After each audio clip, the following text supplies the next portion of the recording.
Between stimulus and response, there is a space. In that space lies our ability to choose our response. In our response lies our power and freedom.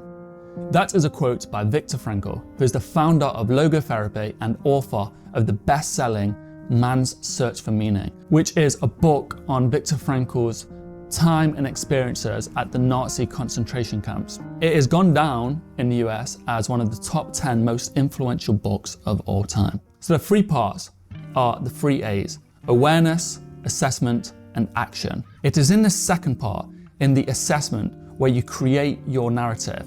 This is where you decide if this situation is harmful, hurtful, offensive. And it's in this second part where if you can master this is where your power is found. Welcome back to The Everyday Stoic. I'm William Mulligan. I simplify, modernize, and make practical the ancient philosophies so that you can incorporate them into your life and become the best version of yourself. So the space, like I said, is awareness, assessment, action. And the space is in the middle within your assessment. So you become aware of a situation, you see the situation, and then you assess it, then you take the action. The space lies within that assessment where you create the narrative of this situation. An example could be two colleagues are arguing and they bring your name up a few times, they say some offensive things. You are aware of this now, and then you make your assessment. Usually the assessment is, the colleagues are arguing, they've said some offensive things about me, I'm hurt, this is an argument that I'm involved in, and the action becomes, let's join in on an argument and prove them wrong. Where what you can do is you become aware that your colleagues are arguing, saying offensive things about you, and you create your assessment and you go, these are two rude colleagues that always argue and say ridiculous things. Most of their judgments are incorrect and they don't know my full story. They're saying things that they have no right to be talking about. I'll leave them to it because I don't have time to argue with fools, because it's foolish to argue with fools. And your action is to leave this space and you go about your day more peaceful and not joining in on that ridiculous argument. The Stoics had principles and methods on how you can do this in practicality and how to incorporate it into your life. So Marcus Aurelius had a technique that I like to call flesh and bone. The idea is to break down something in its most simplest form. So he says things like wine, this thing that we think is so great, is just grapes that are fermented. And I use this in terms of people. And I think in the most simplest form, a person that is saying rude things about you and arguing, you create a complex theory and narrative of this person. If you break it down into its simplest form, it is a person that is rude, that gossips, that speaks on topics they don't know enough about, and they hurt people and harm people and they say offensive things. That's its most simplest form. The next step is foundation building. So you build yourself onto foundations that you can stand on every single day. So you have a guide to go throughout your day. The Stoics used the cardinal virtues of justice, courage, wisdom, and temperance. So you take your actions based off of these, you keep these always in mind. Another way is to use role models. You look towards people that you admire, that you respect, that treat the world in a good way, they treat themselves in a way that you admire, and you model yourselves off of these people. So when you go about your day, you have a foundation to step off. So when you become aware of something, your assessment is based off of this foundation. You use the virtues and your models to assess the situation, and then that leads to your action. And you take an action based off of these virtues and based off of what these great people that you admire would take. The next step to help you find inner peace is Dichotomy of Control. Epictetus taught us of the dichotomy of control, that some things are within our power and some things are not. Within our power are our motivation, our aversion, our opinion, our desires, and in a word, whatever is of our own doing. Not within our power, our health, our wealth, our reputation, our office, and in a word, whatever is not of our own doing.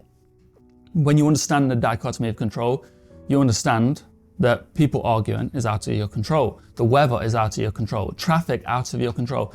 So much in life is out of your control, so you shouldn't be stressed about trying to control these things. What you should focus on is the things that you can control, your opinion, your motivations, your desires. You see these events happen and go, what can I control about this event? Your actions, your opinions, your motivations, your desire. You choose whether to be harmed. You have a knee-jerk reaction to these things, but then you have that space, and in that space lies your power to your response. And in that response lies your power and your freedom. So sit in that space and think, what do I control here? You don't control these foolish people. As much as you can try to influence them, they can still choose whether to be foolish. So the dichotomy of control can help you in this situation. And the last method that the Stoics taught us to help find your inner peace, and it sounds counterintuitive, it sounds like an oxymoron, but Memento Mori, remembering death, remembering that you're mortal. Like Steve Jobs says, in the face of death, nearly all of life's problems disappear. And it's this understanding that time is limited, we're mortal, so don't spend too much time worrying over these silly and superficial things, because we really don't have time to be arguing with fools and wasting our life on these things. Time is precious. Be present right now. Be grateful for the time that we have. Memento Mori is simple. Just say to yourself, Memento Mori, Memento Mori. When you find yourself in a situation like this, just say Memento Mori. Remember, remembering that you'll be dead soon is such a helpful tool in removing all this rubbish, removing all this gossiping and bickering over pointless stuff. This is not how you should be living your life. So get living, get doing the right thing. Live life, as the Stoic says, in accordance with nature, a virtuous life rather than following the path of vice. And that is the good thing to do. So hopefully this video helps you find inner peace. Thank you for watching. The Instagram hit 500k followers, so to celebrate, there is a sale on the site of up to 50% on the Memento Mori t-shirt, the Amor Fati t-shirt, the Stoic shirt, and there is a sale on the Memento Mori life posters using code 500. I use the calendar every day to remind me of my own mortality. And before anyone says, but you only fill it in weekly, yes, that is true. But every day I look at that calendar, it reminds me of my own mortality. It reminds me that the black that's all filled in is the past and I shouldn't stress over that, can't worry about it.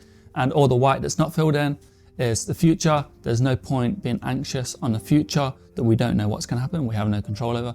All we control is that little white unfilled square, and that's all we need to focus on, and that's what I'm doing right now, delivering this video. So thank you for watching. Thank you for the support on Instagram. It means a lot. At Everyday Stoic, at MulliganBrothers. Thank you for all the subscribers, people commenting, people supporting, liking, sharing.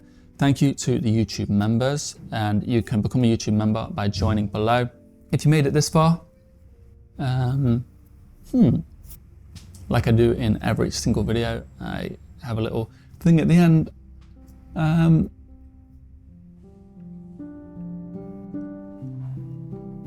Just comment if you made it this far, because I like doing this and it's fun. I like seeing the comments, I like replying to you all, and it just lets me know that you've made it this far. Comment. I don't know if you can see that painting of Emperor Marcus Aurelius. I love it, it's really humanized him. Comment Marcus Aurelius, Marcus. I believe I said that correctly. Comment Marcus Aurelius. He is the last great emperor of Rome. He wrote the Meditations, which is probably the most famous Stoic literature, and I read it every single day. It's an incredible piece of literature. So comment Marcus Aurelius, and I'll know you've made it to the end. Thank you for watching, and have a great day.